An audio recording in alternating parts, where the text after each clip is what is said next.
I should have known something was wrong when Barbara insisted on attending our quarterly business meeting.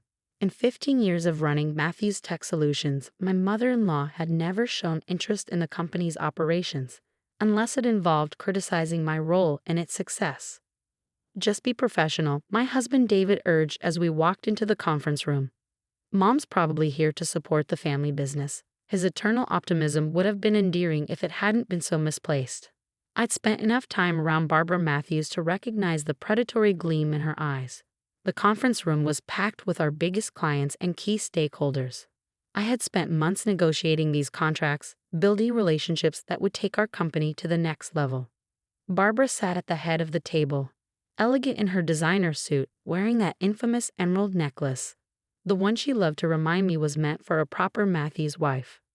"Everyone, please take your seats," I began, opening my presentation folder. "We're excited to discuss the new direction for..."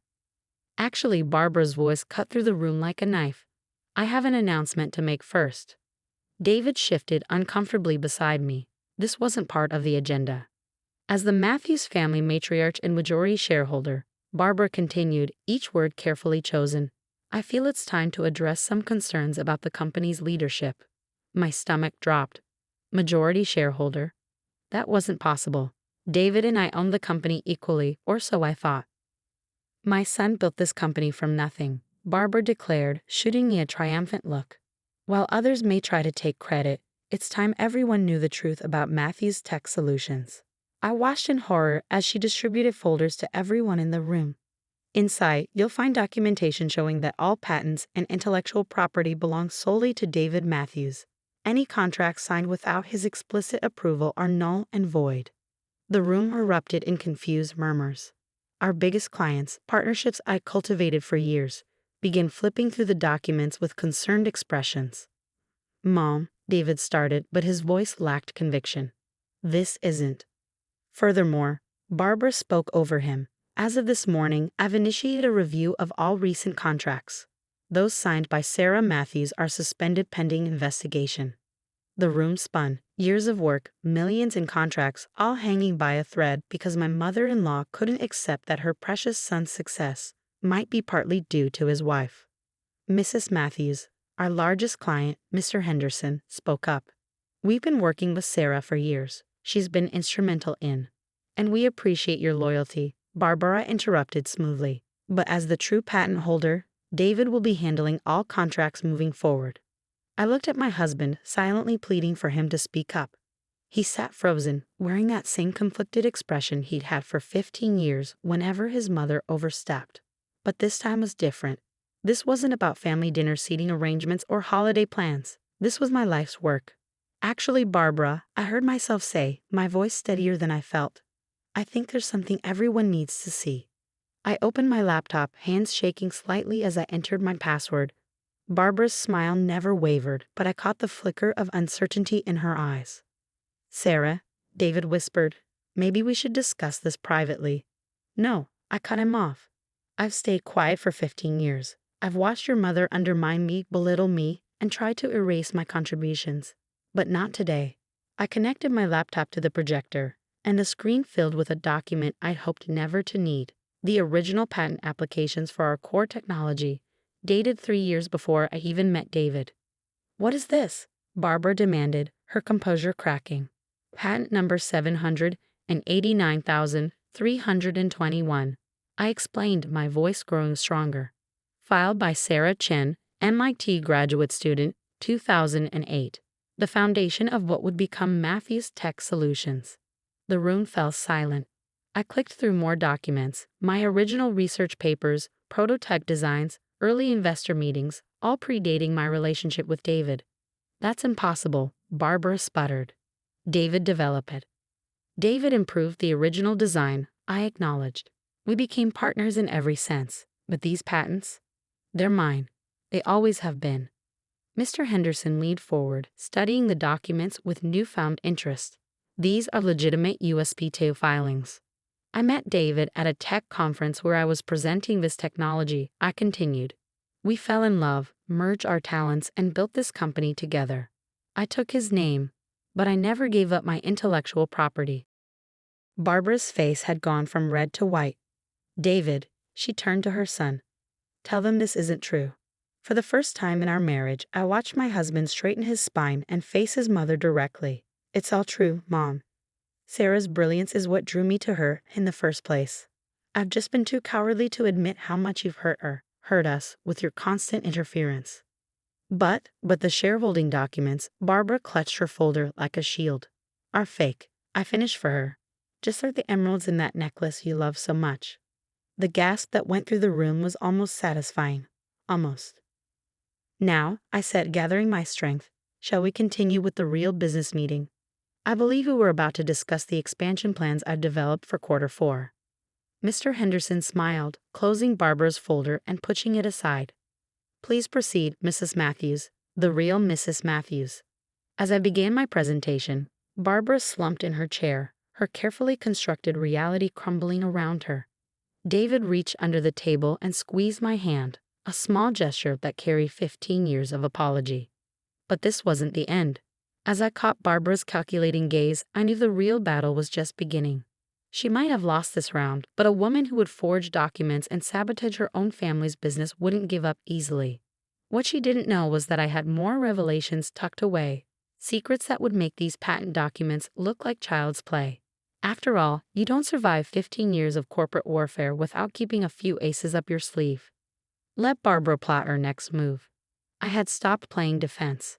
The aftermath of the meeting was like watching dominoes fall in slow motion. Barbara stormed out, her Louboutin heels clicking aggressively down the hallway. David's phone buzzed incessantly with messages from his siblings. Apparently, their mother had already started spinning her version of events. She's telling everyone you forged the patent documents, David sighed, scrolling through the family group chat, and that you've been secretly working to push the Matthews family out of the company. I was organizing files in my office, pulling out more evidence I gathered over the years. Interesting theory, considering what I found in a corporate audit last month. David's head snapped up. What audit? I pulled out a thick manila envelope. The one I ordered after discovering unusual transfers from our R&D budget. Want to guess where $2 million went in the last year alone? His face paled. Mom wouldn't. Matthews Family Holdings, I cut him off. A shell company created 3 months after our wedding. Ring any bells? Before he could respond, his sister Emma burst into my office, her face flushed. Sarah, Mom's calling an emergency board meeting. She's trying to invoke some old family trust clause to force a buyout. I leaned back in my chair, surprisingly calm. Is she now? You don't seem worried, Emma observed, her eyes narrowing. Because she taught me well, I replied, pulling out another folder. Every slight, every manipulation, every attempt to push me out. I documented everything, including her little embezzlement scheme. David sank into a chair. The R&D money, that's why she was so interested in those accounts. $2 million, I confirmed. Funneled through a fake research facility to pay for her new beach house in the Hamptons. The one she told everyone was a family inheritance. Emma's hand flew to her mouth. The house she promised to leave to my kids. Nothing like using stolen company funds to manipulate the grandchildren's affections, I said dryly. Classic Barbara. My phone buzzed. A text from Mr. Henderson. Barbara's contacting all major clients. Making serious allegations. Need to talk. She's trying to burn it all down, David muttered. I stood smoothing my skirt. No, she's doing exactly what I expected. Emma, when's the board meeting? Tomorrow morning. She's flying in the entire old guard, Dad's former partners, Uncle James, everyone who still thinks David is the sole genius behind the company. Perfect. I've been waiting for this gathering of the Matthews clan. David, I turned to my husband. It's time to decide whose side you're really on. Because what happens next will change this family forever. He met my eyes, and for the first time, I saw no trace of the dutiful son who'd let his mother run roughshod over our lives. I should have stood up to her years ago. Whatever you need, I'm with you. Emma shifted uncomfortably. Sarah, what exactly are you planning? I opened my laptop and turned it to show them the screen. Security camera footage played silently, showing Barbara in my office late at night, clearly searching through files. Last week, I explained, when she thought everyone had gone home. Watch what she takes from my desk. The footage showed Barbara stuffing documents into her designer bag, a triumphant smile on her face. The original contract drafts, David realized. The ones with her forged signatures. Along with evidence of 3 other shell companies she's been using to siphon funds, I added. She thought she was finding proof against me, but really. You planted it? Emma whispered. You knew she'd try something like this. I closed the laptop. 15 years of psychological warfare teaches you to think ahead. Tomorrow your mother will walk into that board meeting thinking she has everything she needs to destroy me. Instead, she'll implicate herself. David finished. In front of everyone, she's trying to turn against you. My phone buzzed again, this time with an email from our company's legal team. Right on schedule, I murmured, scanning the message. They finished reviewing the documents Barbara found in my office. Would anyone care to guess what they discovered? Emma sank into a chair beside her brother. I can't believe she'd risk everything like this. The company, the family name. Pride, I said simply. She was so convinced of her son's superiority that she couldn't accept the truth. Every achievement had to be David's. Every success had to come from the Matthews bloodline. And now she's going to lose everything, David concluded grimly.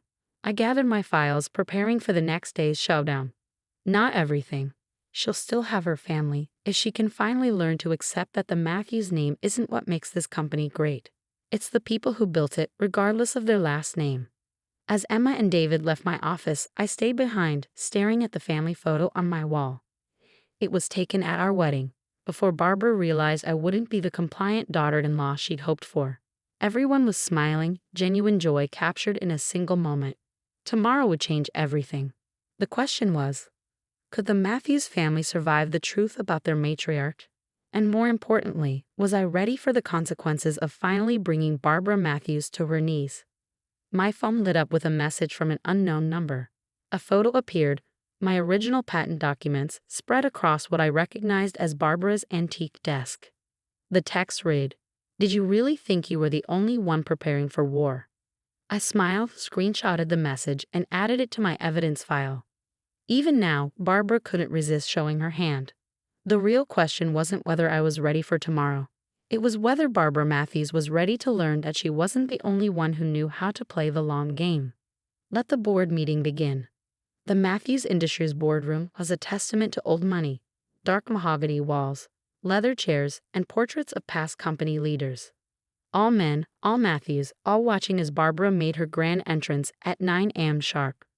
She brought reinforcements, her lawyer, 2 senior board members who'd known David since childhood, and Uncle James clutching a folder labeled Family Trust Documents.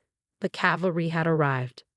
Before we begin, Barbara announced, her voice dripping with false concern.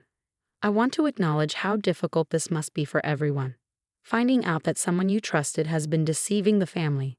I sat quietly, watching her performance. David's hand found mine under the table. I have evidence, she continued, distributing folders, that Sarah has been systematically undermining Matthews Industries, forged patents, embezzled funds, and attempts to dilute family control. Uncle James cleared his throat. According to the original family trust, any proven misconduct allows for the immediate removal of non-blood relatives from leadership positions. Right on cue, I almost admired the choreography. Do you have anything to say in your defense? Barbara's lawyer asked, clearly expecting denials or tears. I stood slowly, smoothing my dress. Actually, I thought we could watch a movie first. Confusion rippled through the room as I connected my laptop to the projector. Barbara's smile faltered slightly. Security footage can be so enlightening, I commented, pressing play. Especially when it captures late-night office visits, document theft, and I paused for effect, phone calls about transferring company funds to personal accounts. The color drained from Barbara's face as her own voice filled the room. Yes, transfer another $500,000. No one checks those R&D accounts anyway. David signs whatever I put in front of him. Turn that off, she demanded. Oh, but we're just getting to the interesting part, I continued. The part where you discuss using company money to buy shares through shell companies. Very creative accounting. Uncle James was already flipping through the documents she distributed, his legal training kicking in. Barbara, these signatures. They're not even good forgeries. The best part, I added, opening my own folder, is that while you were so busy trying to frame me for financial crimes, you didn't notice your own paper trail leading right back to Matthew's family holdings. Your private account, your transfers, your fraud. The boardroom erupted in chaos. Barbara's lawyer was already packing his briefcase, making a hasty exit. The senior board members were huddled over documents, whispering frantically. "You set me up," Barbara hissed. "No," David spoke up, his voice firm. "You did this to yourself. Every scheme, every lie, every attempt to push Sarah out, it was all you, Mom." "I did it for you," she cried, "to protect your legacy." "My legacy?" David stood. "My legacy was building something with the woman I love, but you couldn't stand that she was smarter, more capable, more successful than your precious son." Barbara turned to Uncle James, desperation in her eyes. "The family trust is very clear about financial misconduct." He cut her off, looking years older. "The board has no choice but to launch a full investigation and press charges," I added quietly, "unless." The room fell silent, all eyes on me. "Unless what?" Barbara whispered. I walked over to her, speaking softly so only she could hear. "Resign from the board. Relinquish all claims to company leadership. And most importantly, publicly acknowledge that Matthews Industries succeeds because of merit, not bloodlines." "You're destroying this family," she accused. "No," I corrected her. "I'm saving it from your outdated ideas about worth and heritage. Your grandchildren deserve to grow up knowing they can succeed on their own merits, not just their last name." Tears filled her eyes. Real ones this time, not the calculated drops she usually deployed. "Everything I did. I really thought I was protecting our legacy." "The legacy isn't in the name, Barbara. It's in the innovation, the hard work, the collaboration, everything you fought so hard against." She looked around the room, at her son standing tall without her shadow, at board members reviewing evidence of her crimes, at the portraits of past leaders whose era was ending. "I'll resign," she whispered. "Just don't let this destroy everything." As the lawyers drew up paperwork and board members made calls, I watched Barbara Matthews sign away her power. It wasn't the victory I'd imagined all these years. Instead, I felt a strange mix of relief and sadness for a woman who'd been trapped by her own narrow vision of success. David wrapped his arm around me as we left the boardroom. "Think she'll ever change?" I thought about the family photo on my wall, about the grandchildren who deserve better, about second chances and grace. "Maybe," I said. "But first she has to understand that real family bonds aren't built on power and control. They're built on love, respect, and acceptance." As we walked out, I noticed Barbara lingering by the portraits, staring at the faces of past Matthews leaders.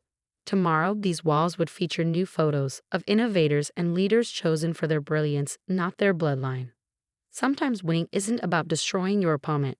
It's about creating space for something better to grow from the ashes of what was lost. And maybe, just maybe, Barbara Matthews would finally learn that the greatest legacy isn't the one you protect, it's the one you let evolve.